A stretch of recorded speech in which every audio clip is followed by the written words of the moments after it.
Mukunda jewellers necklace Mela December 7 వరకు flat 9.9% VA offer ఈ నెల 7 వరకు అన్ని బ్రాంచుల్లో. ఒకప్పుడు ఆడపిల్లలు అంగట్లో సరుకులు అమ్మేవారని పురాతన కాలంలో మన తాతలు తండ్రులు చెప్పుకునేవారు. కానీ ఇప్పుడు మన బాలయ్య సినిమాల్లో లాగా ట్రైన్ రివర్స్ అయిపోయింది. అవును, మహిళా మనులకు సర్వశక్తులు హక్కులు వచ్చేసి పాపం మగాళ్లే అంగడి సరుకులు అయిపోతున్నారు. పురుషులకు ప్రస్తుతం పెళ్లిళ్ళు కావడం లేదు. ఎందుకంటే అమ్మాయిల కోరికలు ఎక్కువ, మగాళ్లకు ఆస్తులు తక్కువ ఉంటే అతడు బ్యాచిలర్గానే మిగిలిపోవాల్సిన దుస్థితి నెలకొంది.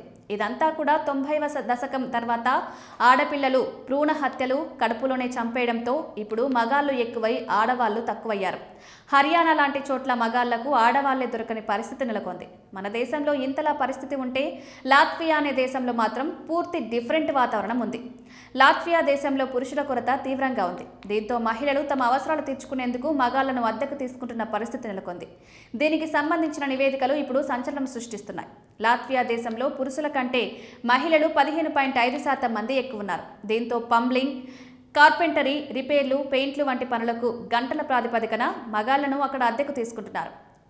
ఇక లాత్వియా దేశ అమ్మాయిలకు పెళ్లిళ్లు కాక తమ జీవిత భాగస్వాముల కోసం ఏకంగా దేశం దాటి వెళ్లిపోతున్న పరిస్థితి నెలకొంది. కేవలం ఇక్కడ మాత్రమే కాదు, గంటల ప్రాతిపదికన మగాళ్లతో పని చేయించుకోవడం బ్రిటన్లో కూడా ఉంది. లాత్వియా దేశంలో ఆడవాళ్ల జనాభా ఎక్కువ కావడంతో వారి మీద అంతగా ఆంక్షలు ఉండవు. పైగా అక్కడ వరకట్నం వంటి వ్యవహారాలు అసలే ఉండవు.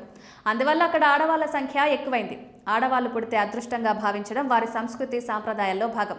దీనివల్ల ఇక్కడ ఆడవాళ్లకు జన్మ ఇవ్వడానికి ఆసక్తి చూపేవారు. వారి జనాభా బాగా పెరిగిపోయింది.